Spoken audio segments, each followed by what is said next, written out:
അൽഹംദുലില്ലാഹ് വസ്സലാത്തു വസ്സലാമു അലാ റസൂലില്ലാഹ് വഅലാ ആലിഹി വഅസ്ഹാബിഹി അജ്മഈൻ.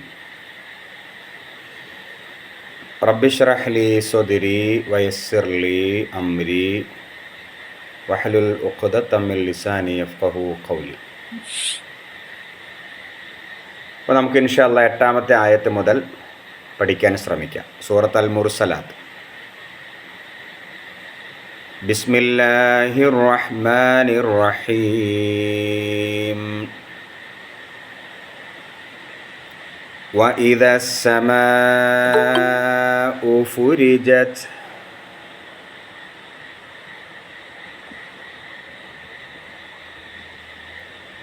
വഇദൽ ജിബാലു നുസിഫത്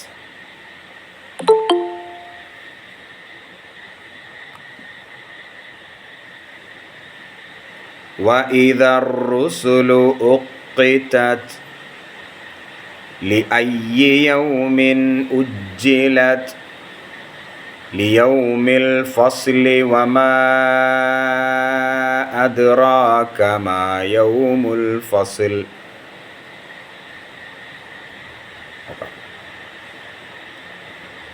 നമുക്ക് ആദ്യം അത്രയും നോക്കാം. ഇപ്പോൾ കഴിഞ്ഞ ക്ലാസ്സിൽ നമ്മൾ പഠിച്ചത് മരണശേഷമുള്ള ജീവിതത്തിൻ്റെ ഒരു യാഥാർത്ഥ്യമാണ്.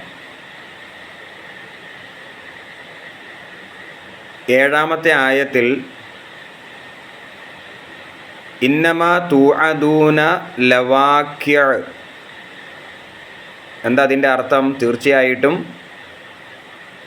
വാഗ്ദാനം ചെയ്യപ്പെട്ടത് സംഭവിക്കുക തന്നെ ചെയ്യും. അപ്പോൾ അവിടെ വാഗ്ദാനം ചെയ്യപ്പെട്ടത് കൊണ്ട് എന്താണ് ഉദ്ദേശിക്കുന്നത്? മരണശേഷമുള്ള അതെ, പുനരുദ്ധാനമാണ്. അതായത് മരണശേഷമുള്ള ജീവിതമാണ്. ഈ മരണശേഷമുള്ള ജീവിതം സത്യമാണ് എന്നതിന് ഏതൊക്കെ സംഗതികളെയാണ് അള്ളാഹു തെളിവായിട്ട് പറയുന്നത്?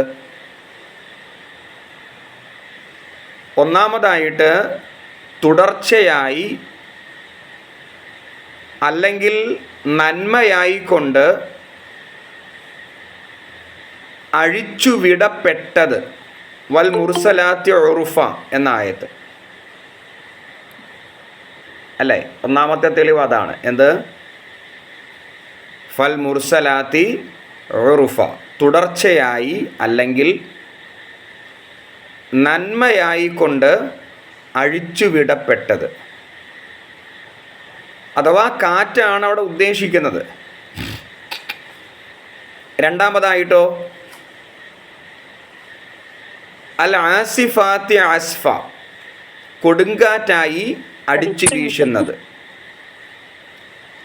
മൂന്നാമതായിട്ടോ അന്നാഷിറാത്തി നഷ്റ, മേഘങ്ങളെ പരത്തുന്നത്.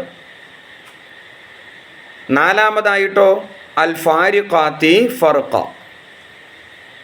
മേഘങ്ങളെ കീറി കഷ്ണങ്ങളാക്കുന്നത്. അഞ്ചാമതായിട്ടോ അൽ മുൽഖിയാത്തി ദിക്റ, സ്മരണയെ നിക്ഷേപിക്കുന്നത്. ഈ 5 തെളിവുകളാണ് മരണശേഷമുള്ള അഥവാ പുനരുദ്ധാനം അതിന് തെളിവായിട്ട് സാക്ഷിയായിട്ട് അള്ളാഹു ആണയിട്ടിരിക്കുന്നത്. ഈ പറയുന്ന 5 കാര്യങ്ങൾ എങ്ങനെയാണ് പുനരുദ്ധാനത്തിന് തെളിവാകുന്നത്? ഞാനത് കഴിഞ്ഞ ക്ലാസ്സിൽ പറഞ്ഞു കാണും, നിങ്ങൾക്കത് ഓർമ്മ കാണും അല്ലേ?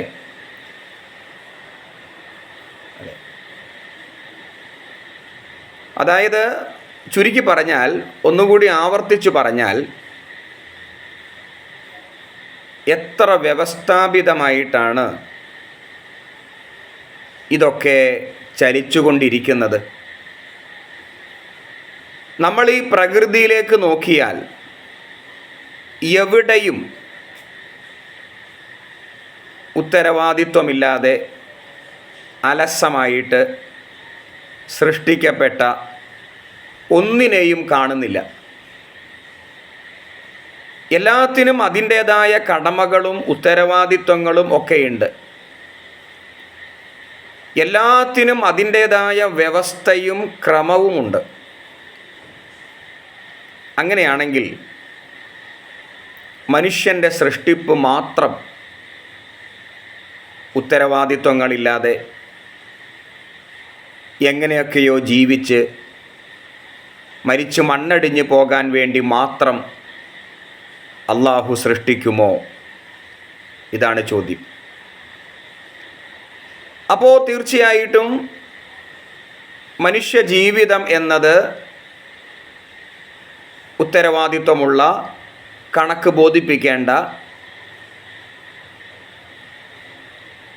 മരിച്ചു മണ്ണടിഞ്ഞ് നാമാവശേഷമായി പോകാതെ സ്രഷ്ടാവിൻ്റെ മുമ്പിൽ വീണ്ടും ഉയർത്തെഴുന്നേൽപ്പിക്കപ്പെടുന്ന ഒരു യാഥാർത്ഥ്യമാണെന്ന്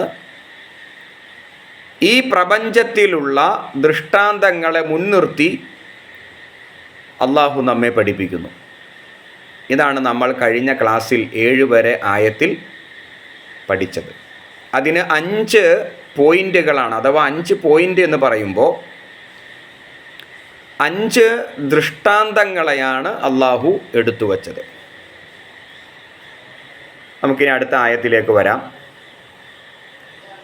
8-ാമത്തെ ആയത്ത് മുതൽ നമുക്ക് ഇൻഷാ അല്ലാഹ് പഠിക്കാനായിട്ട് ശ്രമിക്കാം. 8-ാമത്തെ ആയത്ത് എന്ന് പറയുമ്പോൾ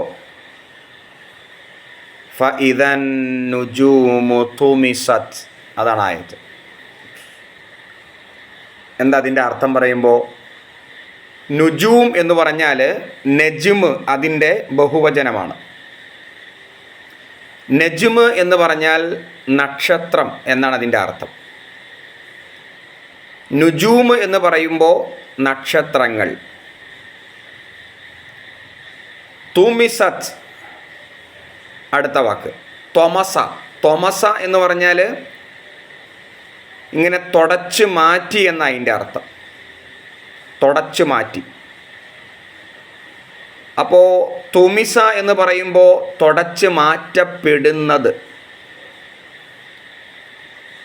തുടച്ച് മായ്ക്കപ്പെട്ടു.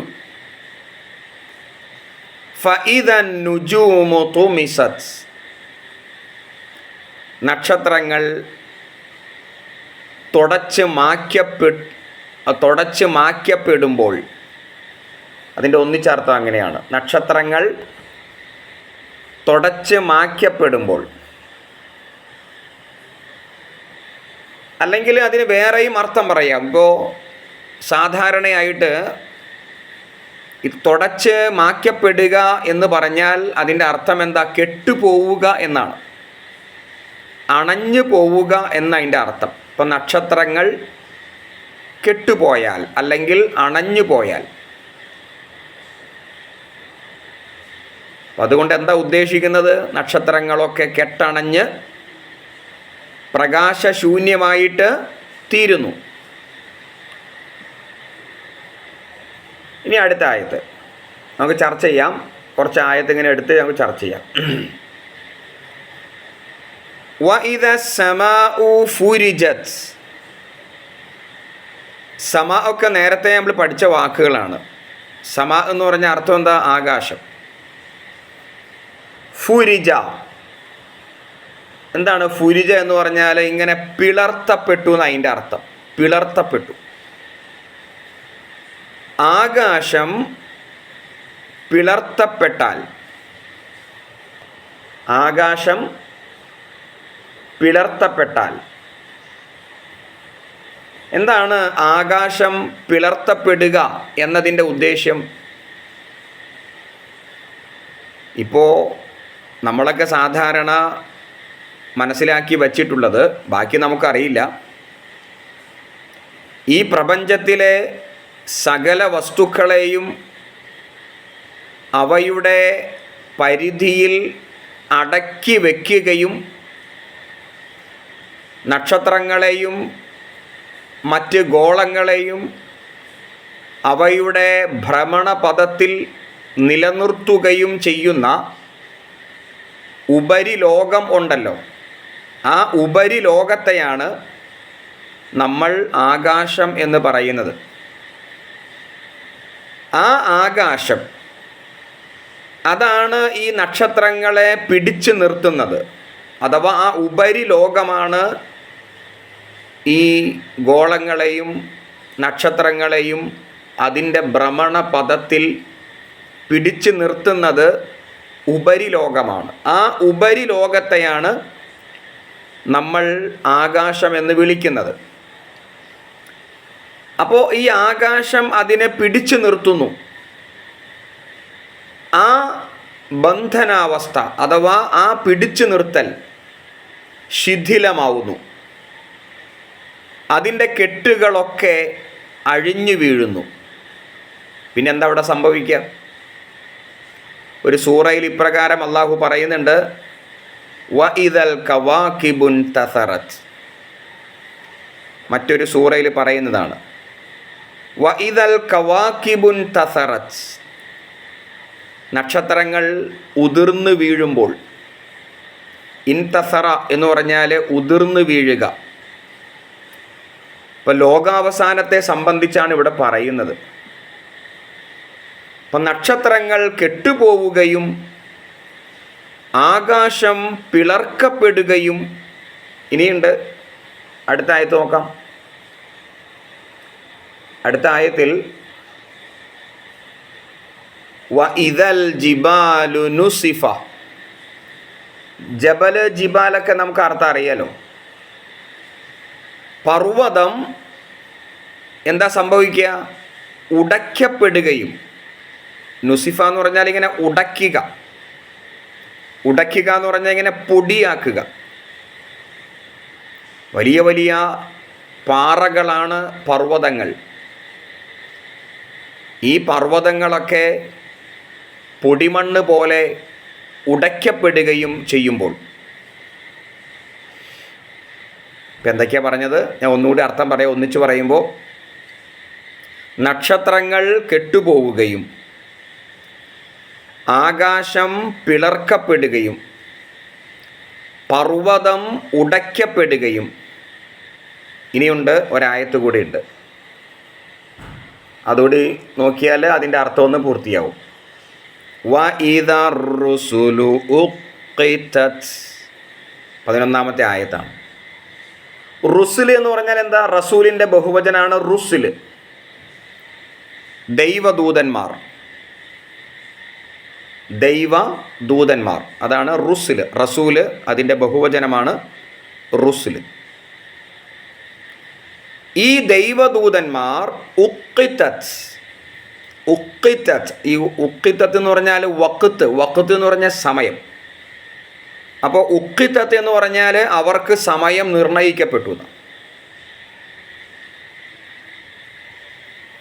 അവർക്ക് സമയം നിർണയിക്കപ്പെട്ടു. ദൈവദൂതന്മാർ, അവർക്ക് സമയം നിർണയിക്കപ്പെടുകയും ചെയ്യുമ്പോൾ. നമുക്ക് എന്താന്ന് നോക്കാം. അതായത് അതിൻ്റെ ഒന്നിച്ചർത്ഥം പറയുമ്പോൾ ഇങ്ങനെയാണ്: ദൈവദൂതന്മാരുടെ അല്ലെങ്കിൽ ദൂതന്മാരുടെ ആഗമനം ആസന്നമാവുകയും ചെയ്യുമ്പോൾ. ദൂതന്മാരുടെ ആഗമനം ആസന്നമാവുക എന്ന് പറഞ്ഞാൽ അതിൻ്റെ അർത്ഥം നാളെ പരലോകത്ത്, ആ പരലോകവുമായി ബന്ധപ്പെട്ടതാണ്. അതവിടെ നിൽക്കട്ടെ. നമുക്ക് ആദ്യം ഈ വഇദർ റുസുലു ഉഖിതത്, അതിനു മുമ്പുള്ള ആയത്തുകളുടെ ആശയം ഒന്നുകൂടി ഗ്രഹിക്കാം. ഇപ്പോൾ ഈ സൂറ പഠിക്കുമ്പോൾ നിങ്ങൾ ആദ്യം മനസ്സിലാക്കേണ്ടത്, വെറുതെ അർത്ഥം പഠിച്ചു പോകാതെ ആദ്യം മനസ്സിലാക്കേണ്ടത്, 1 മുതൽ ഏതാണ്ട് എത്ര ആയത്താണ്? 1 മുതൽ അതായത് 7 വരെ ആയത്തുകൾ.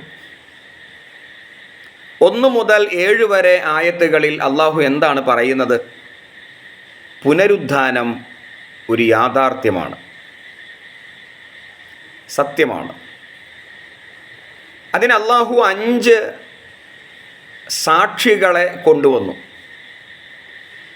ആ 5 സാക്ഷികളാണ് വൽ മുർസലാത്തി ഉർഫ, ഫൽ ആസിഫാത്തി അസ്ഫ, വൻ നാഷിറാത്തി നഷ്റ, ഫൽ ഫാരിഖാത്തി ഫർഖ, ഫൽ മുൽഖിയാത്തി ദിക്റ.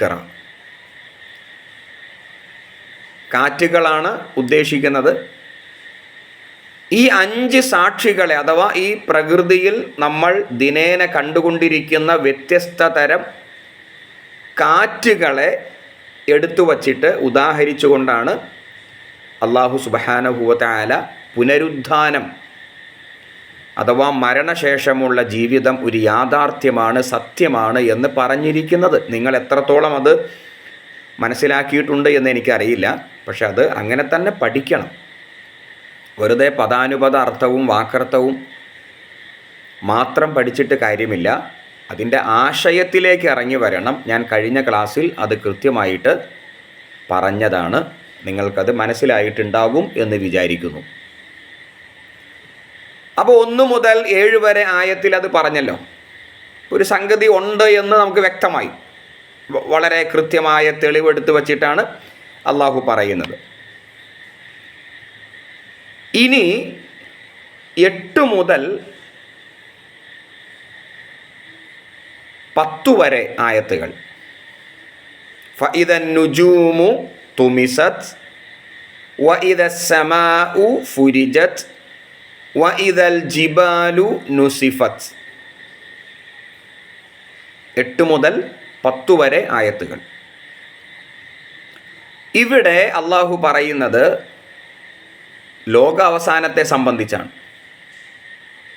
അഥവാ ഖിയാമത്ത് നാൾ. ആ ഖിയാമത്ത് നാളിൽ എന്തൊക്കെ സംഭവിക്കും അത് എല്ലാം പറയുന്നില്ല. വളരെ പ്രധാനപ്പെട്ട ചില പോയിന്റുകൾ മാത്രം പറയുന്നു. ബാക്കി വേറെ സൂറകളിലൊക്കെ പറയുന്നുണ്ട്. ഇവിടെ പറഞ്ഞത് നക്ഷത്രങ്ങൾ കെട്ടുപോകും, ആകാശം പിളർക്കപ്പെടും, പർവ്വതങ്ങൾ പൊടിയാക്കപ്പെടും. അതാണിപ്പോൾ ഇവിടെ പറഞ്ഞത്. അതായത് നക്ഷത്രങ്ങൾക്ക് എന്താണ് സംഭവിക്കുക? ആകാശം എന്ന് പറയുമ്പോൾ ഉപരിലോകമാണ്. ഞാൻ ആ സംഗതി പറഞ്ഞു ആദ്യം. ഉപരിലോകത്തിന് എന്താണ് സംഭവിക്കുക? പിന്നെ പർവ്വതങ്ങൾക്ക് എന്താണ് സംഭവിക്കുക? അത്രയും ഇവിടെ പറഞ്ഞു. അപ്പോൾ ലോകാവസാനത്തെ സംബന്ധിച്ചുള്ള ഒരു ലഘുവായ വിവരണം. ഇപ്പോൾ ലോകാവസാനം കഴിഞ്ഞു കേട്ടോ, ലോകാവസാനം കഴിഞ്ഞു. അപ്പോൾ നമ്മുടെ മനസ്സിലേക്ക് ആ ചിത്രം വരികയാണ്. ഇത് വായിക്കുമ്പോൾ ലോകാവസാനം കഴിഞ്ഞു. നമ്മളിപ്പോൾ പരലോകത്ത് ഹാജരാക്കപ്പെട്ടു, മഹ്ശറയിൽ വിചാരണയ്ക്ക് വേണ്ടി ഹാജരാക്കപ്പെട്ടു. നമ്മളിങ്ങനെ നിൽക്കുകയാണ്, മഹ്ശറ മഹാസഭയിൽ നിൽക്കുകയാണ്.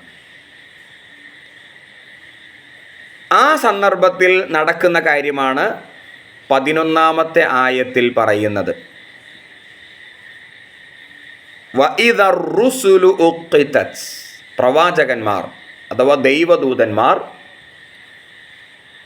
ഉഖ്തിതത്, അവർക്ക് സമയം നിർണയിക്കപ്പെട്ടു എന്നാണ്. വഖ്ത് എന്ന് പറഞ്ഞാൽ സമയം എന്ന അർത്ഥം. അപ്പോൾ ഉഖ്തിതത് എന്ന് പറയുമ്പോൾ അവർക്ക് സമയം നിർണയിക്കപ്പെട്ടു. ഇതെന്താ ഈ പറഞ്ഞതെന്നറിയോ? ഇപ്പോൾ നമ്മളെ അള്ളാഹു ഹാജരാക്കുമ്പോൾ നമ്മുടെ മുഹമ്മദ് നബി സ്വല്ലല്ലാഹു അലൈഹി വസല്ലമ അവിടെ ഉണ്ടായിരിക്കും. നമ്മളൊക്കെ മുഹമ്മദ് നബി സ്വല്ലല്ലാഹു അലൈഹി വസല്ലമയുടെ ഉമ്മത്തീങ്ങളാണ്. നമ്മളെന്ന് പറഞ്ഞാൽ മുസ്ലിങ്ങൾ മാത്രമല്ല, മുഹമ്മദ് നബിക്ക് ശേഷം ലോകത്ത് ജനിച്ച് മരിച്ചുപോയ സകല മനുഷ്യരും മുഹമ്മദ് നബിയുടെ ഉമ്മത്തീങ്ങളാണ്. മുഹമ്മദ് നബി സ്വല്ലല്ലാഹു അലൈഹി വസല്ലമ അള്ളാഹുവോട് പറയും, ഞാൻ അള്ളാഹുവെ നിൻ്റെ സന്ദേശം എത്തിച്ചു കൊടുത്തിട്ടുണ്ട്. നീ എന്നെ ഏൽപ്പിച്ച ഉത്തരവാദിത്വം ഞാൻ കൃത്യമായിട്ട് നിർവഹിച്ചിട്ടുണ്ട്. അള്ളാഹു പ്രവാചകന്മാരെ വിചാരണ ചെയ്യും. വിചാരണ ചെയ്യും എന്നതിന് സൂറത്ത് നിസായിലായത്തുണ്ട്. ഒരു സമയത്ത് പ്രവാചകൻ സ്വല്ലല്ലാഹു അലൈഹി വസല്ലമ സൂറത്ത് നിസായിലെ ഈ ആയത്ത് വലനസ്അലന്നൽ മുർസലീൻ എന്നൊരായത്തുണ്ട്. ഞാൻ നമ്പർ മറന്നുപോയി. വലനസ്അലന്നൽ മുർസലീൻ. ആ ആയത്തിങ്ങനെ പാരായണം ചെയ്യുന്നത് കേട്ടപ്പോൾ റസൂൽ ഇങ്ങനെ പൊട്ടിക്കരഞ്ഞു എന്നാണ് ചരിത്ര ഗ്രന്ഥങ്ങൾ പറയുന്നത്. എന്താ അതിൻ്റെ അർത്ഥം? ഞാൻ ദൈവദൂതന്മാരെയും വിചാരണ ചെയ്യും. വലനസ്അലന്നൽ മുർസലീൻ. അപ്പോൾ നബി സല്ലല്ലാഹു അലൈഹി വസല്ലമയെ അള്ളാഹു വിചാരണ ചെയ്യും. നബിയെ മാത്രമല്ല, മുൻകഴിഞ്ഞു പോയ സകല പ്രവാചകന്മാരെയും അള്ളാഹു വിചാരണ ചെയ്യും. ആ വിചാരണയിൽ ചോദ്യം എന്താണ്? നിങ്ങൾ ഉത്തരവാദിത്വം കൃത്യമായിട്ട് നിർവഹിച്ചോ? ഞാൻ ഏൽപ്പിച്ചു വിട്ട ദൗത്യം അത് കൃത്യമായിട്ട് ചെയ്തോ? ഇതാണ് വിചാരണ. അപ്പോൾ മുഹമ്മദ് നബി സ്വല്ലല്ലാഹു അലൈഹി വസല്ലമയ്ക്ക് ശേഷം വന്ന നമ്മളെപ്പോലെയുള്ള സകല മനുഷ്യരും, മുസ്ലിങ്ങളും മുസ്ലിങ്ങൾ അല്ലാത്തവരുമായ സകല മനുഷ്യരെയും ഒരുമിച്ച് നിർത്തിയിട്ട് അള്ളാഹു മുഹമ്മദ് നബി സ്വല്ലല്ലാഹു അലൈഹി വസല്ലമയോട് ചോദിക്കും. അപ്പോൾ അദ്ദേഹം അതിന് കൃത്യമായിട്ട് മറുപടി പറയും. അപ്പോൾ ഓരോ നബിമാർക്കും ഓരോ സമയം വച്ചിട്ടാണ് ഉഖ്തത്ത്. ഈസാ നബി അലൈഹിസ്സലാം അദ്ദേഹത്തെ കൊണ്ടുവരും. ഈസാ നബി എന്ന് പറയുമ്പോൾ മുഹമ്മദ് നബി വരെയുള്ള സകല മനുഷ്യരുടെയും ദൈവദൂതനാണ്. ഈസാ നബിയുടെ ഉമ്മത്തീങ്ങളെ കൊണ്ടുവരും. മൂസാ നബി അലൈഹിസ്സലാം അദ്ദേഹത്തിൻ്റെ ഉമ്മത്തീങ്ങളെ കൊണ്ടുവരും. ഇബ്രാഹിം, അങ്ങനെ ഓരോ പ്രവാചകന്മാർ, ലോകത്ത് ഓരോ വിഭാഗം മനുഷ്യരും ഏതെങ്കിലും ഒരു പ്രവാചകൻ്റെ ഉമ്മത്തീങ്ങൾ ആയിരിക്കും. ഒരു പ്രവാചകൻ്റെയും ഉമ്മത്തീങ്ങൾ അല്ലാത്ത മനുഷ്യർ ലോകത്തുണ്ടായിട്ടില്ല. അപ്പോൾ അവർ കാര്യം പറയും, ഞങ്ങൾ കൃത്യമായിട്ട് പറഞ്ഞു, പക്ഷെ ആരും അനുസരിച്ചില്ല എന്നവർ കൃത്യമായിട്ട് പറയും. അപ്പോൾ വിചാരണയുമായി ബന്ധപ്പെട്ട ആയത്താണത്. ദൈവദൂതന്മാരുടെ ആഗമനം ആസന്നമാവുകയും ചെയ്യുമ്പോൾ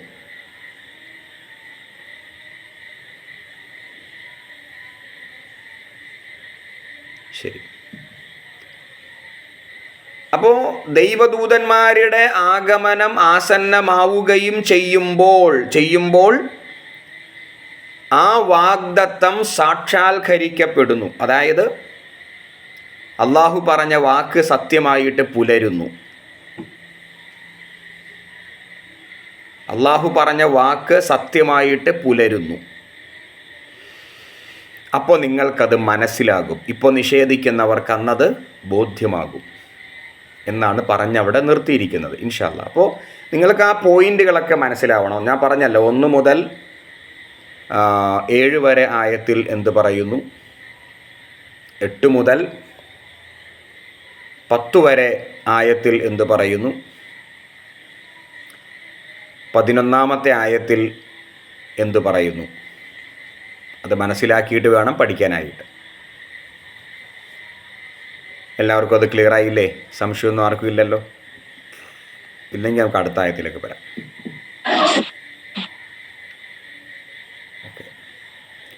ലിഅയ്യി യൗമിൻ ഉജ്ജിലത് ലിയൗമിൽ ഫസ്ൽ വമാ അദ്റാക മാ യൗമുൽ ഫസ്ൽ വൈലു യൗമഇദിൻ ലിൽ മുകദ്ദിബീൻ. നമുക്ക് അത്രയും അർത്ഥം നോക്കാം. ലിഅയ്യി യൗമിൻ ഉജ്ജിലത്. നമുക്ക് ഓരോ വാക്കിൻ്റെ അർത്ഥം പഠിക്കാം. ലിഅയ്യി യൗമിൻ, ഏതൊരു ദിവസത്തിലേക്കാണ് ഉജ്ജിലത്. അവർക്ക് അവധി നിശ്ചയിക്കപ്പെട്ടത്?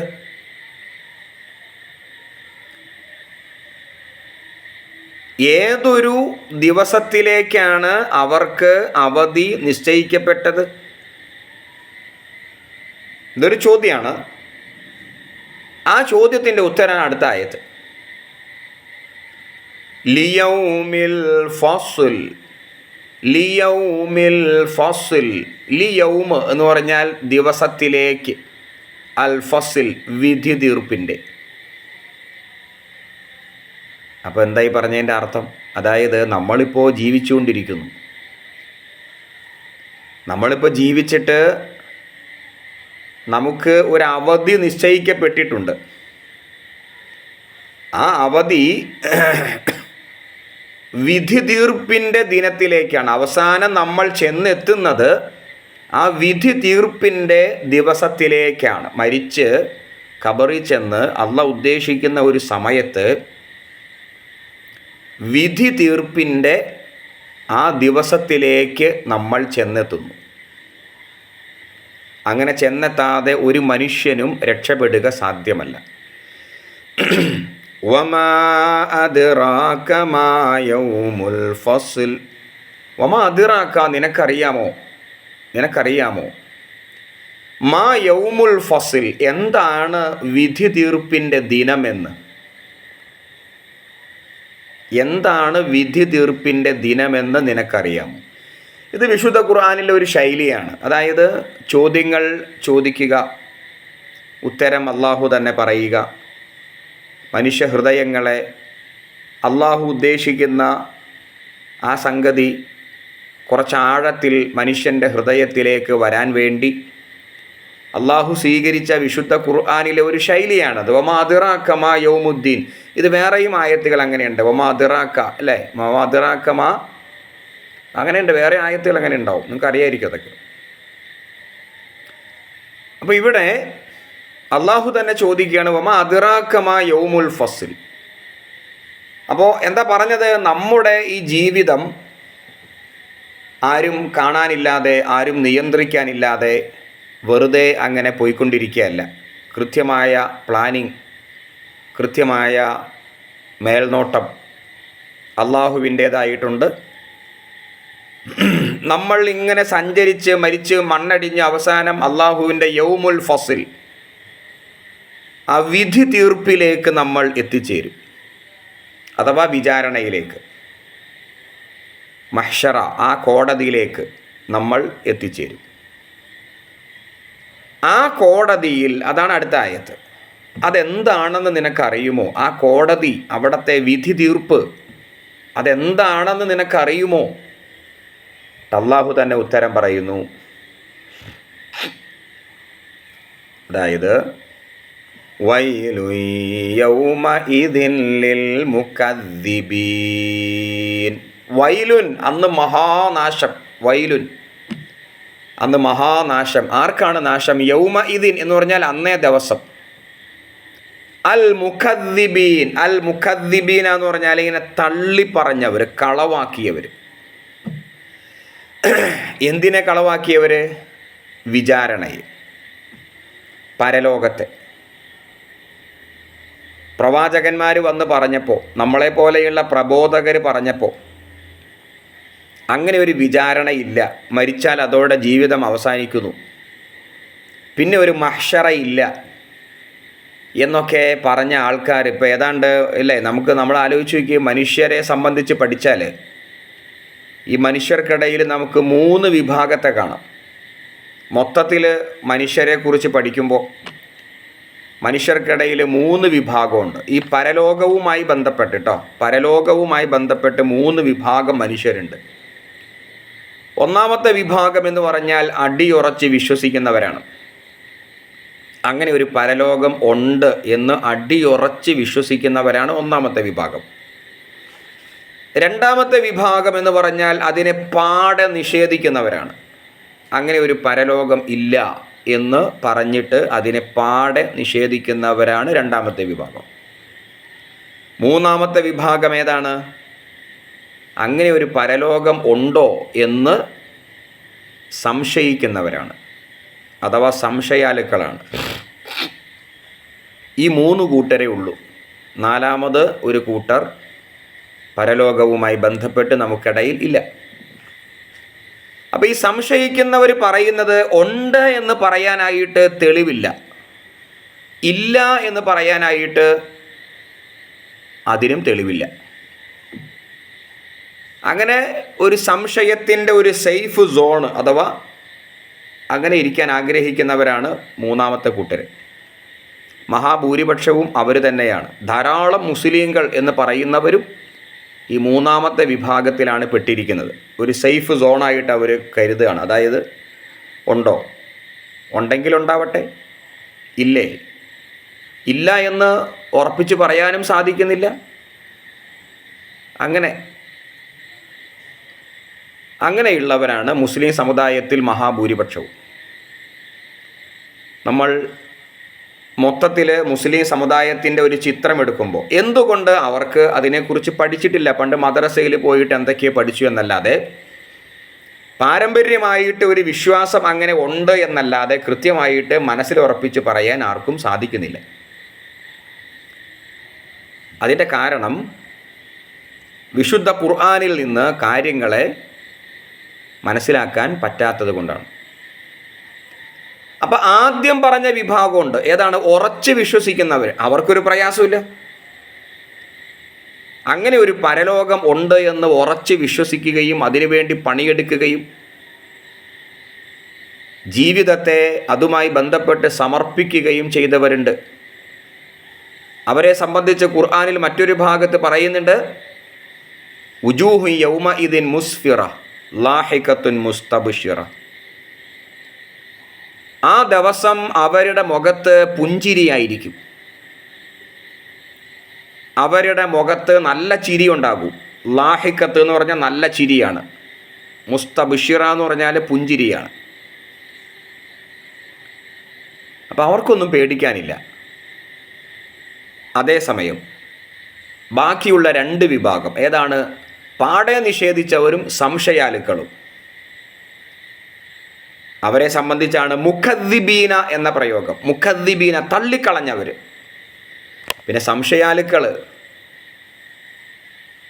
അവരും തള്ളിക്കളഞ്ഞവരും ഏതാണ്ട് ഒരുപോലെ തന്നെയാണ്. ഒരു സംഗതിയിൽ ഉറച്ച വിശ്വാസമില്ലാത്തവരും അതിനെ പാടെ നിരാകരിച്ചവരും തമ്മിൽ വലിയ വ്യത്യാസമൊന്നുമില്ല. അവരെക്കുറിച്ചാണ് വൈലു യൗമ ഇദിൻ ലിൽ മുഖദ്ദിബീൻ എന്ന് പറഞ്ഞത്. അവർക്കന്ന് മഹാനാശം. അതായത് വിചാരണ ദിനത്തെക്കുറിച്ചുള്ള മുന്നറിയിപ്പുകളെ കളവാക്കി തള്ളിക്കളയുകയും അള്ളാഹുവിൻ്റെ മുമ്പിൽ ഹാജരായി സ്വന്തം കർമ്മങ്ങൾക്ക് സമാധാനം ബോധിപ്പിക്കേണ്ടി വരുന്ന സന്ദർഭം ഒരിക്കലും ഉണ്ടാവില്ലെന്ന് കരുതി തന്നിഷ്ടപ്രകാരം ജീവിതം നയിക്കുകയും ചെയ്തവർ. അവരെക്കുറിച്ചാണ് അൽ മുഖദ്ദിബീൻ എന്ന പ്രയോഗം. ആ കൂട്ടത്തിൽ നമ്മളൊക്കെ ഉൾപ്പെട്ടു പോകരുത്. അള്ളാഹു കാത്ത് രക്ഷിക്കുമാറാകട്ടെ.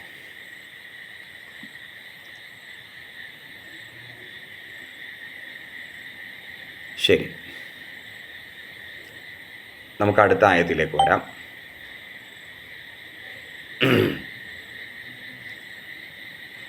അലം നുഹ്ലികിൽ അവ്വലീൻ ثم نتبعهم الآخرين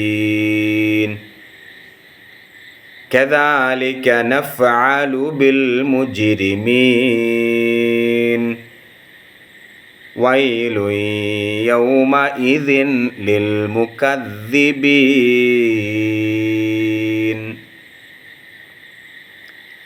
അലം നുഹ്ലിക്കിൽ അവ്വലീൻ. അലം നുഹ്ലിക്, അലം എന്ന് പറഞ്ഞാൽ ഒരു ചോദ്യമാണ്, ഇല്ലേ. നുഹ്ലിക് എന്ന് പറഞ്ഞാൽ നാം നശിപ്പിച്ചു. അപ്പോൾ അലം ചേർത്ത് പറയുമ്പോൾ നാം നശിപ്പിച്ചില്ലേ. അൽ അവ്വലീന, മുൻഗാമികളെ, പൂർവികരെ. അവ്വലീന എന്ന് പറഞ്ഞാൽ മുൻഗാമികൾ, പൂർവികർ. അപ്പോൾ അലം നുഹ്ലിക്കിൽ അവ്വലീൻ എന്ന് പറയുമ്പോൾ മുൻഗാമികളെ നാം നശിപ്പിച്ച് കളഞ്ഞിട്ടില്ലേ.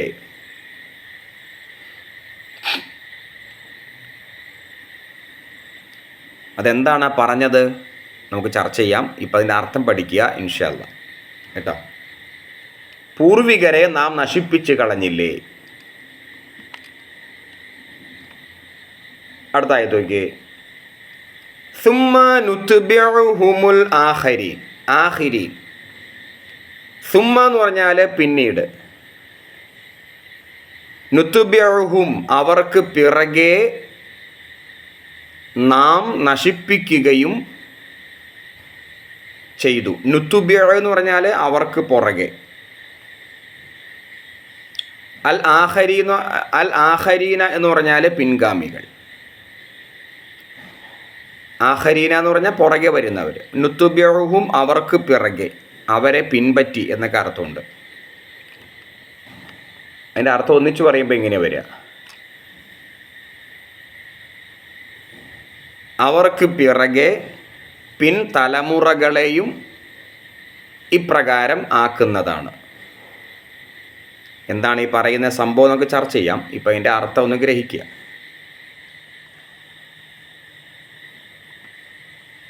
പിന്നെ കദാലിക നഫ്അലു ബിൽ മുജ്രിമീൻ. കദാലിക എന്ന് പറഞ്ഞാൽ ഇപ്രകാരം, നഫ്അലു നാം പ്രവർത്തിക്കുന്നു, ബിൽ മുജ്രിമീന. മുജ്രിമീന എന്ന് പറഞ്ഞാൽ കുറ്റവാളികൾ. അതെ, കദാലിക ഇപ്രകാരം, നഫ്അലു നാം പ്രവർത്തിക്കുന്നു, അൽ മുജ്രിമീന കുറ്റവാളികളോട്. വൈലു യൗമഇദിൻ ലിൽ മുകദ്ദിബീൻ. അത് പിന്നെയും ആവർത്തിച്ചു വരുന്നൊരായത്താണ്. അന്നേ ദിവസം തള്ളിപ്പറഞ്ഞവർക്ക് മഹാനാശം. നോക്കാം. ശരി,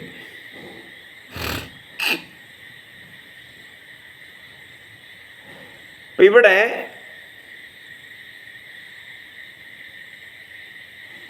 അലം നുഹ്ലിക്കിൽ അവ്വലീന, ഇതാണ് ഒന്നാമത്തെ ആയത്ത്. എന്താ പറഞ്ഞത്? അതിൻ്റെ അർത്ഥം എങ്ങനെയാണ്? മുൻഗാമികളെ നാം നശിപ്പിച്ച് കളഞ്ഞിട്ടില്ലേ. അപ്പം പരലോകം ഒരു യാഥാർത്ഥ്യമാണ് എന്നതിന് അള്ളാഹു 1 മുതൽ 7 വരെ ആയത്തുകളിൽ ചില ദൃഷ്ടാന്തങ്ങൾ സമർപ്പിച്ചല്ലോ. ആ ദൃഷ്ടാന്തങ്ങൾ പ്രകൃതിയുമായി ബന്ധപ്പെട്ടതായിരുന്നു. അലം നുഹ്ലിക്കിൽ അവ്വലീന എന്ന ആയത്തിലൂടെ ചരിത്രപരമായ ഒരു തെളിവ് അള്ളാഹു സമർപ്പിക്കുകയാണ്. ഭൗതിക ജീവിതത്തെ യഥാർത്ഥ ജീവിതമായിട്ട് കരുതുന്നവർ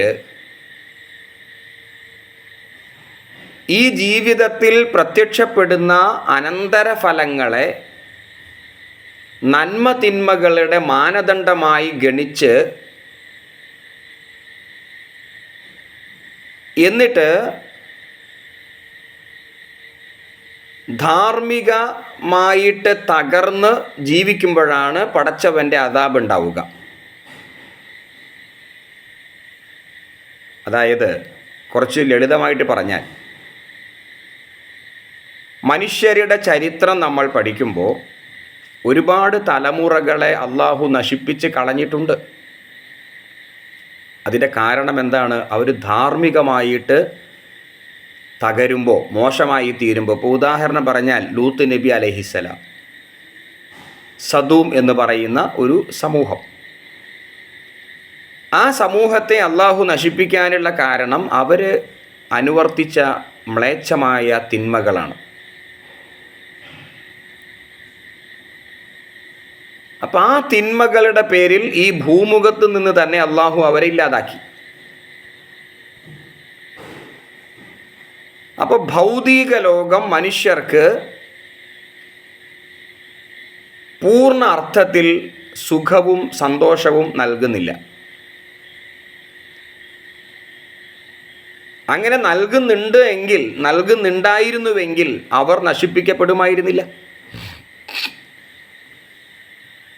പരമാവധി അടിച്ചു പൊളിച്ച് എല്ലാ സുഖസൗകര്യങ്ങളും ആസ്വദിച്ച് ദൈവകൽപ്പനകളെ മറന്ന് ജീവിച്ചു കൊണ്ടിരിക്കുന്ന സമൂഹങ്ങളെയാണ് അള്ളാഹു നശിപ്പിച്ച് കളഞ്ഞത്. അപ്പോൾ ഭൗതികവാദികൾ പറയുന്നത് ഈ ലോകത്താണ് ജീവിക്കേണ്ടത്, ഇവിടെയാണ് ജീവിതമുള്ളൂ, അതുകൊണ്ട് പരമാവധി ആസ്വദിക്കുക എന്നവർ പറയുന്നു. പക്ഷെ അങ്ങനെ പരമാവധി ആസ്വദിക്കാനായിട്ട് ജീവിതത്തെ സമീപിക്കുമ്പോഴാണ് ധാർമ്മികമായിട്ട് അവർ തകരുന്നതും അള്ളാഹുവിൻ്റെ അദാബ് അവരെ പിടികൂടുന്നതും. അപ്പം അതിൻ്റെ അർത്ഥം എന്താ? ഈ ലോകത്ത് അതിന് സാധിക്കില്ല എന്നാണല്ലോ. അപ്പം മറ്റൊരു ലോകം ഉണ്ട് എന്നതിൻ്റെ തെളിവാണത്. മനുഷ്യർക്ക് പരിപൂർണ അർത്ഥത്തിൽ അവരുടെ സുഖ സൗകര്യങ്ങളോടുകൂടി ഈ ലോകത്ത് ജീവിക്കാൻ സാധിക്കുന്നില്ല. ജീവിക്കാൻ ആഗ്രഹമുണ്ടെങ്കിലും സാധിക്കുന്നില്ല. അപ്പം മനുഷ്യൻ്റെ മനസ്സിൻ്റെ ഒരു തേട്ടമുണ്ട്. ആ തേട്ടം എന്താ? എല്ലാ സൗകര്യങ്ങളോടും കൂടി സ്വർഗീയമായിട്ട് ജീവിക്കണം എന്നത് മനുഷ്യ മനസ്സിൻ്റെ ഒരു തേട്ടമാണ്. ഈ തേട്ടം ഈ ലോകത്ത് സാക്ഷാത്കരിക്കപ്പെടുന്നില്ല. ഈ ഒരു ആഗ്രഹം പൂർത്തീകരിക്കപ്പെടാതെ അവൻ മരിച്ചു പോകുന്നു, മരിച്ചു മണ്ണായി തീരുന്നു, അതോടെ നശിച്ചു പോകുന്നു എന്നാണെങ്കിൽ അതൊരിക്കലും നീതിയാവില്ല. മനുഷ്യ മനസ്സിൻ്റെ ഒരുപാട് ആഗ്രഹങ്ങൾ മണ്ണോട് ലയിച്ചു ചേരുന്നു. മറ്റൊരു ജീവിതമില്ല എങ്കിൽ ഈ മനസ്സാക്ഷിയുടെ തേട്ടം ആരാണ് പൂർത്തീകരിക്കുക എന്നതൊരു ചോദ്യചിഹ്നമായിട്ട് കിടക്കുന്നു. ഇതാണ് അലം നുഹ്ലിക്കിൽ അവ്വലീൻ. ഒരുപാട് മനുഷ്യ സമൂഹങ്ങളെ നാം നശിപ്പിച്ച് കളഞ്ഞിട്ടില്ലേ? എന്തിൻ്റെ പേരിലാണ് അവർ നശിപ്പിക്കപ്പെട്ടത്? ആ ചരിത്രമൊന്ന് പഠിക്കൂ. മാക്സിമം സുഖിക്കാനായിട്ട് ദൈവകൽപ്പനകളെ ലംഘിച്ച് ധാർമ്മികമായി സദാചാരപരമായി തകർന്നപ്പോഴാണ് അള്ളാഹു അവരെ നശിപ്പിച്ചത്.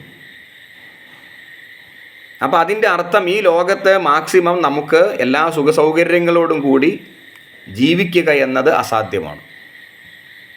എന്നാൽ ആ ഒരു ആഗ്രഹം മനുഷ്യ മനസ്സിൻ്റെ തേട്ടവുമാണ്. അതെവിടെയാണ് പൂർത്തീകരിക്കപ്പെടുക? അത് പൂർത്തീകരിക്കപ്പെടാൻ എന്താണ് വഴി? അതിൻ്റെ വഴിയാണ് പടച്ചവൻ്റെ കൽപ്പന പ്രകാരം ഈ ലോകത്ത് ജീവിക്കുക, പാരത്രിക ലോകത്ത് വിജയിക്കാനായിട്ട് പരിശ്രമിക്കുക. തീർച്ചയായിട്ടും മറ്റൊരു ലോകം ഉണ്ട്, അവിടെയാണ് ആഗ്രഹങ്ങൾ പൂവണിയുക. ശരി, ഇനി അതിൻ്റെ ബാക്കിയുള്ള ആയത്ത് എങ്ങനെ? സുമ്മ നുതുബിഉഹുമുൽ ആഖിരീൻ. ഇനി അവർക്ക് പിറകെ പിൻതലമുറകളെയും നടത്തുന്നതാണ്. എന്ന് വെച്ചാൽ പിൻതലമുറ, അതായത് ഇതേപോലെ അള്ളാഹുവിൻ്റെ അദാബ് പിൻതലമുറകൾക്കും വന്നിട്ടുണ്ട്.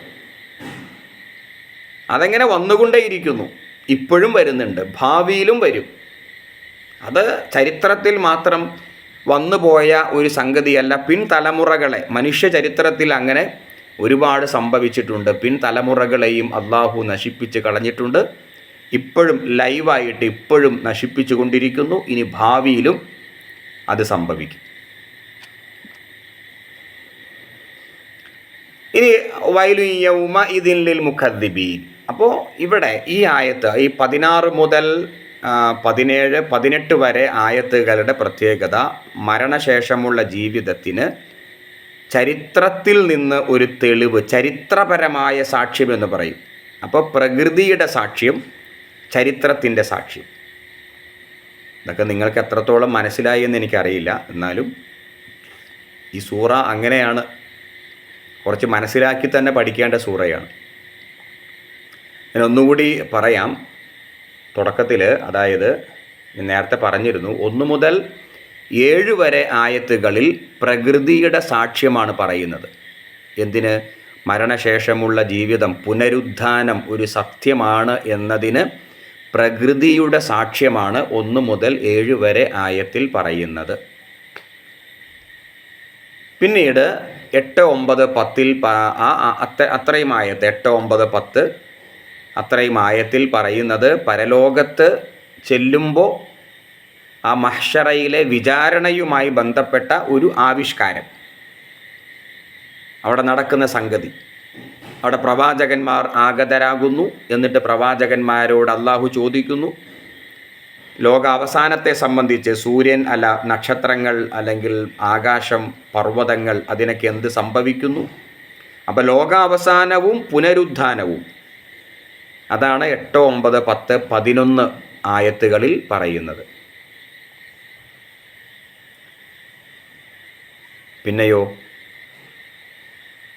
പിന്നെയുള്ള ആയത്തുകളിൽ ഇപ്പോൾ പഠിച്ച ആയത്തുണ്ട്. ഏതാണ് ഇപ്പോൾ പഠിച്ച ആയത്തിൽ? ഈ 16, 17, 18 ആയത്തുകളിൽ ചരിത്രപരമായ സാക്ഷി. അപ്പോൾ നിങ്ങൾ ആലോചിച്ച് നോക്കിയേ, മരണശേഷമുള്ള ജീവിതം സത്യമാണെന്ന് മനുഷ്യരെ ബോധ്യപ്പെടുത്താനായിട്ട് പ്രകൃതിയുടെ സാക്ഷ്യമുണ്ട്, ചരിത്രപരമായ സാക്ഷ്യം. അള്ളാഹു എല്ലാം വെറുതെ, അതായത് നിങ്ങൾ വെറുതെ ഒന്നും വിശ്വസിക്കേണ്ട. വെറുതെ മനുഷ്യൻ്റെ ഒരു പ്രത്യേകത എന്ന് പറഞ്ഞാൽ തെളിവ് ഇല്ലാതെ ഒന്നും അവൻ അംഗീകരിക്കില്ല എന്നുള്ളതാണ്. അവൻ്റെ ബുദ്ധിയിൽ അത് ബോധ്യമാവണം, എന്നാലേ അവന് വിശ്വസിക്കാൻ പറ്റൂ. അപ്പോൾ അന്ധമായ ഒരു വിശ്വാസത്തെ അല്ല പഠിപ്പിക്കുന്നില്ല. അന്ധമായൊരു വിശ്വാസത്തെ കൃത്യമായ പഠനത്തിൻ്റെയും തെളിവിൻ്റെയും അടിസ്ഥാനത്തിൽ മാത്രം നിങ്ങൾ വിശ്വസിച്ചാൽ മതി എന്നതാണ് വിശുദ്ധ ഖുർആൻ്റെ നിലപാട്. അല്ലാതെ നാളെ പരലോകമുണ്ട്, മരിച്ച ജീവിതമുണ്ട്, അങ്ങനെ ഒരു പാരമ്പര്യമായിട്ടൊരു വിശ്വാസമല്ല നമുക്കുണ്ടാവേണ്ടത്. ഇൻഷാ അല്ലാഹ് പത്രേ ശരിക്കും പഠിക്കുക. ഞാനിനി എടുത്തു പോയാൽ നിങ്ങൾക്ക് പ്രയാസവും. ഇതൊരു കുറച്ച് കട്ടിയായ ആയത്തുകളാണ്, കുറച്ചുകൂടി സൂക്ഷ്മമായിട്ട് മനസ്സിലാക്കിയിട്ട് പഠിക്കേണ്ടതാണ്.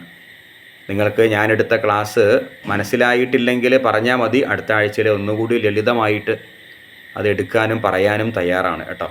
ഇൻഷാ അല്ലാഹ് അള്ളാഹു തൗഫീഖ് ചെയ്യുമാറാകട്ടെ, അള്ളാഹു അനുഗ്രഹിക്കുമാറാകട്ടെ. നല്ല പോലെയൊക്കെ അള്ളാഹുവിൻ്റെ ഗ്രന്ഥം മനസ്സിലാക്കാനുള്ള തൗഫീഖ് അവൻ പ്രദാനം ചെയ്യുമാറാകട്ടെ.